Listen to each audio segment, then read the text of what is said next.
Hey Kelly, welcome or welcome back. I want to find out about the 5 main medicinals, powerful wild medicinals that we use on a regular basis. Stick around to the end to find out. Let's have a look, shall we?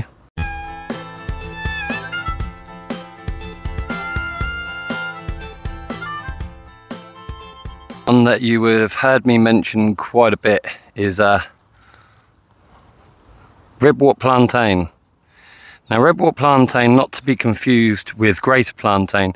We use a greater plantain for calcium intake and a couple of other things, and their roots and our feet. Another story for that one.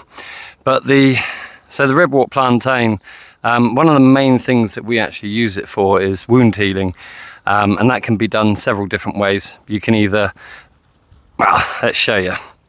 You can pull it apart where the ribs are, like so, and then you can either put it over a cut and sort it out like that. You can use it, chew it up, put it into your cut, well, not completely into your cut, but on top, and then wrap it. But yeah, you've got many different applications. One of the main reasons we used it is the dog decided he was going to slice his paw pad. We were on a bit of private land, and he was digging around a poultry pen, and the owner had put glass in the bottom, and it sliced the bottom of his paw. So yeah, what we done is we decided chew a load of this up, put it inside his wound, tape him up. 5 days later, good as gold. So that was one of the main problems at the time. A friend of ours also had a very similar issue of one of her dogs, and she paid nearly £900 at the vets to get them to stitch it back on, to give him or their dog these antibiotics and anti-inflammatories. And well, these in themselves are anti-inflammatories too, but we saved £900. It was a bit of a no-brainer. Also, these can be used for bites and wounds, anything. So you know when you get stung by a stinging nettle, it's a common misconception and has been proven not to work. Dock leaves don't work. They believed it was to do with the saliva from themselves spitting on it and rubbing it on the skin, but these actually do have anti-inflammatories to help to reduce inflammation, and also the antihistamine effect as well. So with stinging nettles, it's typically what stinging nettles produce in their pollen is this histamine. Also use it to lower blood pressure and bits and bobs like that. Some links below, have a look. So a bit of bonus information for you. The little buds that you'll find on the end of the ribwort plantain taste exactly like mushroom. Now, I've never cooked with them. I've only ever just thrown them in a salad for a little bit of a mushroomy, earthy taste in the salad. But an additional little tip for you there. Also, with the roots, now it would take a lot of collecting to do this, but in the more colder months, when it's starting to get towards November, November time, you can use these roots as almost like a little bit of a spaghetti. Not bad. Another good one, bramble. Typically, we will use bramble for cough, colds, digestive issues, upset stomach. It's also really good for things like dysentery, and can be used for discomfort with hemorrhoids as well. But also, as some of you may already be aware, when I got motion sick and stuff like that, Tara made me up some of this along with a couple of other things, just so it'd settle my stomach back down and I didn't keep having all these sickly feelings, as it were. It can also be used for skin and wound healing as well. So, you know, again with those cuts or those sores, you know, even making a salve for chapped or cracked lips just at the side, it just helps to get that little bit of goodness, I guess, back into your system. And it's one of the main reasons that we use it pretty much all the time. It's also got a good amount of vitamin K and C in it as well. So again, much like stinging nettles and things like that, these are just as good. And if you remember Tara's video, I'll leave it up there. Wild edibles found on the mountain. Well, you can pretty much find bramble everywhere, can't you? Your gardens, your local allotments, local fields, hedgerows, anything like that. It's absolutely brilliant, so diverse, and a good edible. Obviously not this size, remember what she said. Go for the tiny buds for the salads and all that jazz, right? So what's next? Another good favourite of ours, dandelion.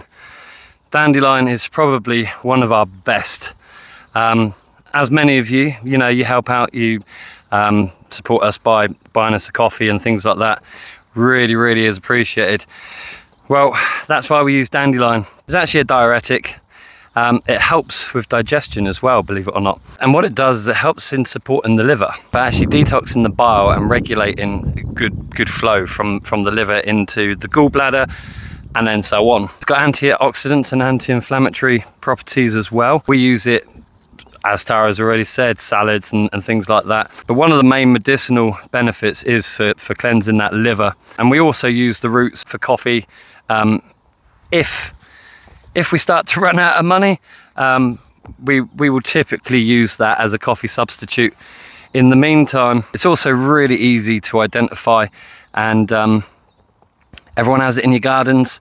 If you've got it in your gardens, you keep trying to get rid of it, keep them, especially, you know, when you're finding stuff on the roadside and things like that, you don't know what dog, cat or humans peed on them. So pick them up from your garden. They're awesome. They're absolutely brilliant. They really help us out in a different number of ways. Also, typically for the medicinal side of things, now edible, as Tara said, you know, these veins, these main stems will stay green. That's because they're not so bitter. Whereas I like to, when they are at their most bitter, grab them for medicinal reasons, just because that bitter astringency actually helps to do the medicine part of things.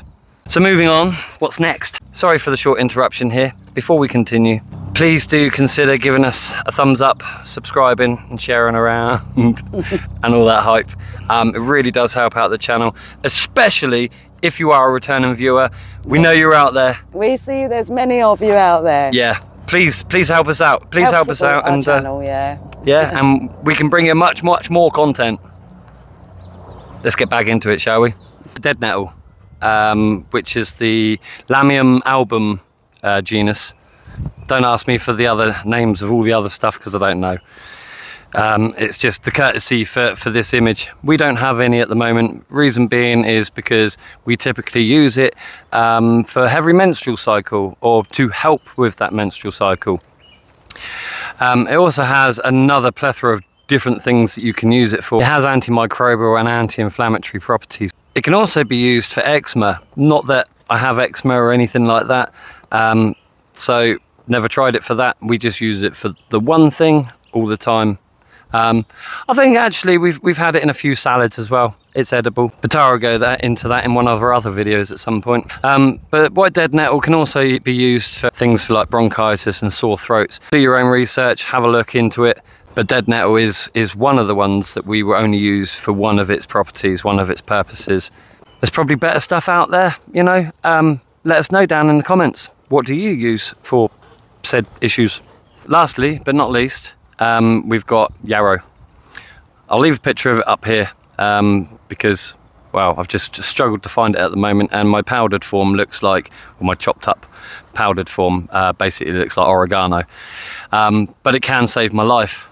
And the reason that it saves my life is because me being on blood thinners, any sorts of cuts, what yarrow does, it helps to staunch the bleeding. Now, Achilles was known to be invincible. No one really knew why Achilles was invincible until they realized that he was a bit of a medicine man. After training with some shamans or something like that, he used arrow. Get it? Yeah. So he used it to stop bleeding out. But also, being out here, living the way that we do, it's very hard sometimes to get to a hospital. So Tara will use it we'll both use it if you get cuts, open wounds that just won't stop bleeding or hemorrhaging and things like that. The reason we put it into powder form or chopped form is it is just easier to pack a wound than trying to chew on it and finding it. And things like that. So now you know our top 5 medicinals and what we use them for. Just as a side note, I wonder, well, Tara came up with it really. She said, oh, I wonder if Achilles' heel isn't to do with the Achilles heel, but because Achilles healed himself. So she pondered the idea with me that perhaps they called it yarrow for the Achilles, or to do with the Achilles heel. Did they apply the term to Achilles heel later on to refer to the ankle? Not too sure. So was it originally about the healing or something else?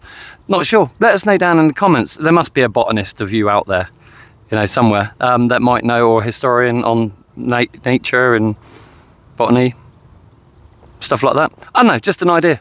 Stay tuned, as there'll be more to come as the seasons carry on continuing through, and we will show you like our top 5 medicinal mushrooms, much more edibles from Tara, and all that jazz. And thank you for being here. Again, sorry for the hassle, but do consider subscribing if you're a returning viewer, and happy hopping.